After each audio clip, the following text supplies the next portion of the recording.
I'm gonna try this again. This is Jeff Carroll, Sci-Fi Express Lane. Welcome. I'm about to express myself on what I feel is an unexplored area of the black strategy, right? And I think science fiction is a tool that can be used to explore this unexplored area. Now, let me frame it. That's a good one, because I tried to do this video yesterday, and I think I did not frame it right, so it felt like it wasn't a sci-fi conversation.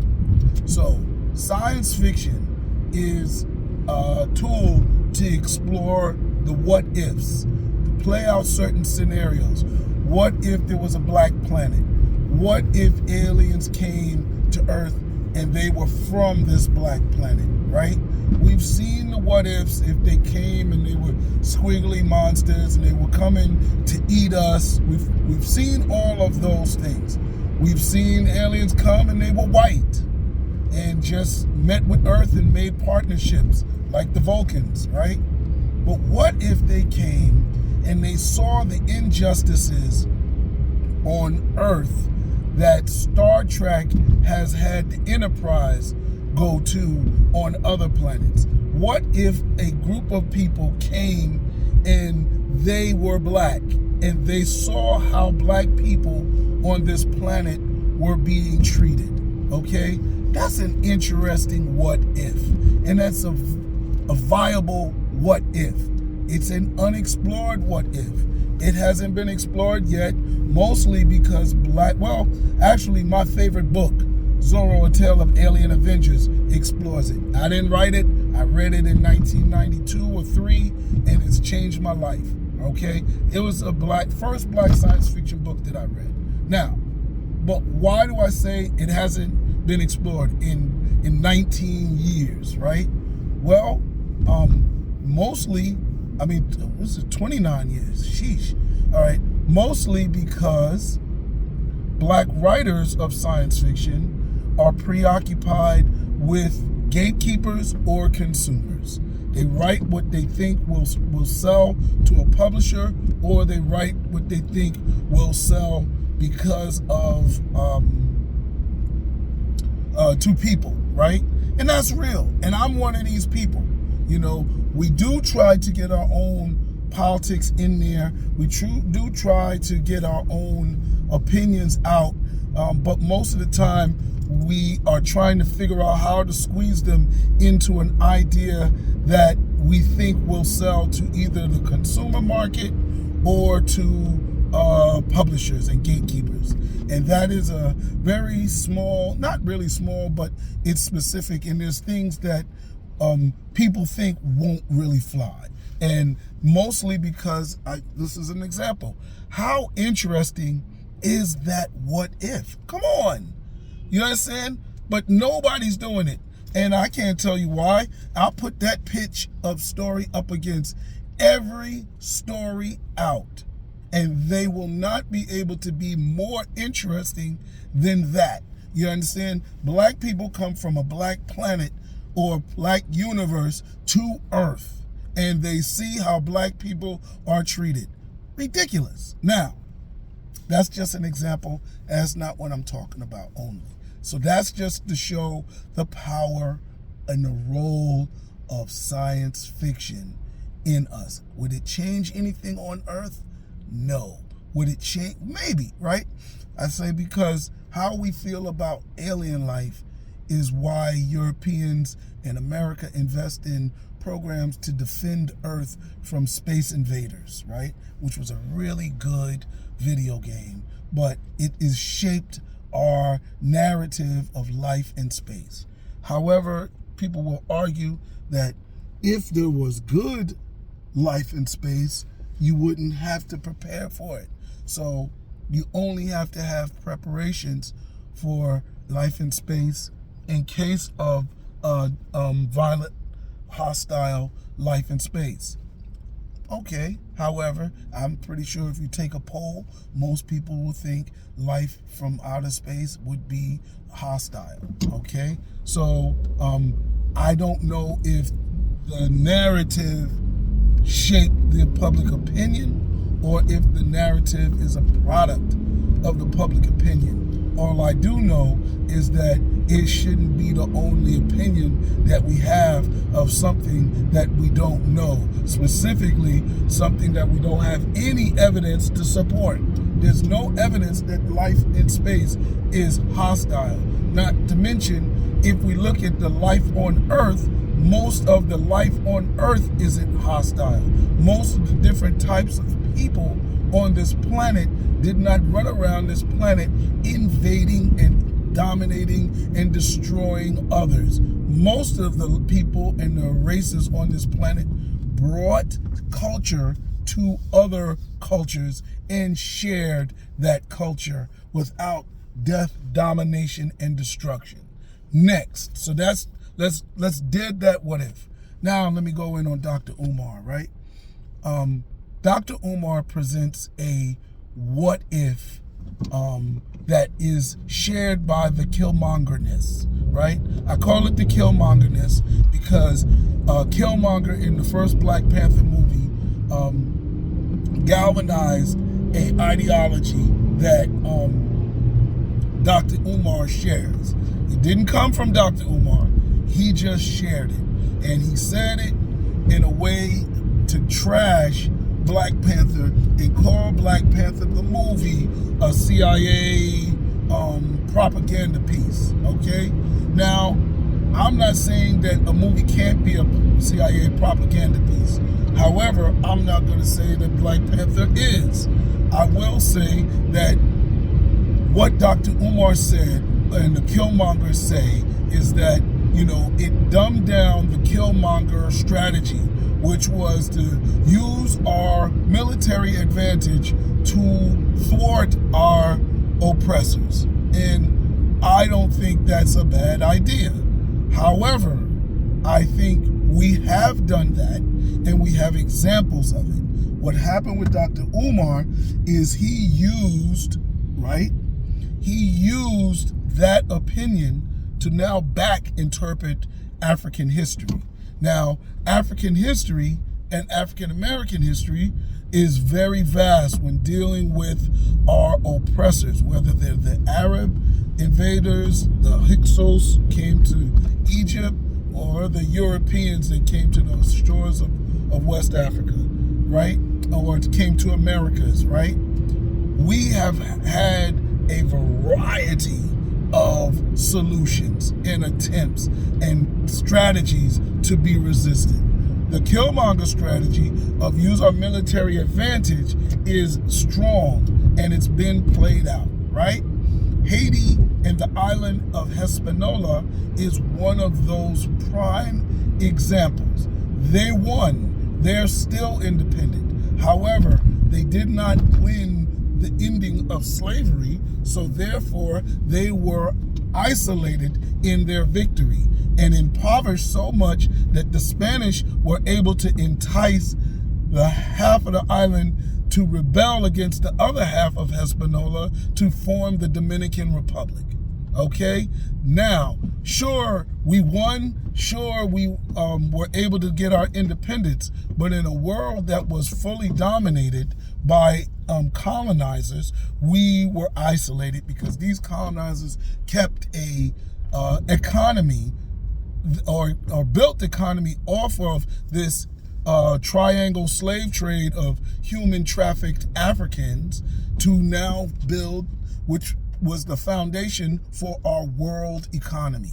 So what happened was when Haiti and the island Hispaniola sought independence from human trafficking, which was a smart thing, brilliant thing, they also isolated and locked themselves out of the world economy. And now they're trying to find their way back in amongst other problematic things. Very much similar to the countries or the land areas in Africa that became countries are trying to do after they broke colonization, We're still trying to access the world economy. If you look at what's going on in Venezuela, they're trying to get back their access to the world economy because their government fell apart and the world said, we ain't really messing with your oil, so we can't deal business with a country that is all over the place politically. And then what happened? The country's economics fell. And because they were dependent on selling to the world oil, they are now struggling to provide enough money they're struggling to fuel the economy. So that's one thing. One, I say, yeah, if we're going to talk about back reinterpretation of history, right, then we need to be fair. Black people did fight back. We did go Killmonger and successfully do it. If you look at the black pirates, I say that was a war on the sea. I don't even like calling them black pirates because I believe all of the pirates was black, right? Now, there might have been a few pirates that was white in there, but the black pirates there was no reason for a white person to be a privateer in with all of this black bounty. These black people were fighting on sea. Now, of course, I'm saying there are white pirates. I'm not saying that. I'm not even going to get into that. But I'm going to say when you hear a black Bart, when you hear a black Beard, when you hear a black Caesar, when you hear these names attached to the pirate, that isn't saying that they just wore black. Blackbeard was biracial. Black Bart was black. Black Caesar was black. Okay, and what did Black Bart do? He was brutal. He took over Martinique. He took over various islands with his pirate navy. Black Caesar had 4 ships, 250 people average, okay, per ship. That's 1,000 crew, right? Black Beard had 6 ships along with Black Caesar's ship. They had a navy. And they are cruising the Caribbean, taking on and confronting these human traffickers coming from England, coming from Spain, coming from France, you know, coming from Portugal, coming from where's the other place? The Dutch, right? Coming from wherever the Dutch were, right? Holland, all those different countries, I think, that became countries that were the Dutch, right? So they were fighting all of them. That's our Killmongerness. You know, Killmonger wasn't just Nat Turner. Sure, Nat Turner went buck. He was ready to go Killmonger. He strategized and did it, but he didn't succeed. You know, you want to look at Toussaint the Overture. You want to look at Dessalines. You want to look at Nanny and the Maroons on the continent. You want to look at Ya Santiwa. Yeah, there's some successful stories, but what is the end result, right? What would Killmonger have had to do to provide total liberation for the country of Wakanda? The cool thing about Wakanda was, unlike Haiti, right, or Hispaniola, they didn't depend on the world economy. Wakanda is already dependent on themselves. But what did we see in the first movie? We saw even the Dora Milaje girls talking about, you're going to bring us a Starbucks? Once you open up that gate, now they want what the world has. Starbucks is a part of the world economy now. You see Starbucks all over. It's like McDonald's, you know, and they're trading for it. So now when you have something like that, your people now want designer names. They want foreign cars. They want to be a part of the world economy. They want to travel different places. You understand? And now your money, your currency gets weighed against these other currencies. And what can happen is, how much is the dollar worth compared to euro? How much is the dollar worth compared to the yen? What would the Wakanda buck be, right? Compared to the other ones. Sure, they got vibranium, but that doesn't stop on the world economy. Africa got the most resources on the planet, and their dollars, their money isn't worth a dime. Well, it's not worth a lot, right? And it varies. So just having diamonds, just having uranium, just having cobalt, lithium, all of those things that are a part of the present world mean nothing without I don't even know how to establish a world economy. Sure, they can be defensive might, but they have to also offer something, you know, from it. Now, Iraq and Iran and these oil superpowers, they deal oil like it's gold, and they run their economies off of that trade, and they protect it with their military. So maybe Wakanda could do that, right? I think it's enough of a discussion for us to explore through sci-fi. Let's do if Killmonger would have won anthology, and bring in a variety of different writers to speculate about it, right? The other one I wanted to do was The Spook Who Sat by the Door, right? What if we did 2 weeks later, right? You know how they did the 28 days later? What if we did 28 days later after, you know, the Turks, right, won and took over, you know, the various cities in the United States? How would they proceed? How would they continue to proceed? Did the street army and the black people in these cities have enough control that they can, you know, take back America through a urban domination, whereas opposed to it being, you know, north and south? But what if all of the cities were liberated and they fought America from that standpoint, as opposed to it being the north and the south? What if it was the populated, densely populated areas versus the scarcely populated Midwest and South, right? I don't know. That would be interesting. Let's explore it. But that's what science fiction is about. And for me, I think it gets a little bit lost when we, I don't know. I'm trying to bring it back to Dr. Umar's comments, but I really wanted to deal with the philosophy that led to his comments, and the philosophy of it being propaganda. And not saying that a movie can't be propaganda, but I don't think it was propaganda, and I could deal a direct debate on that as well.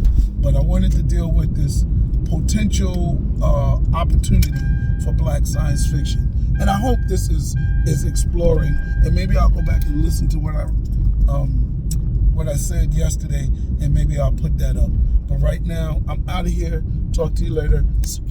Share, subscribe, like, comment.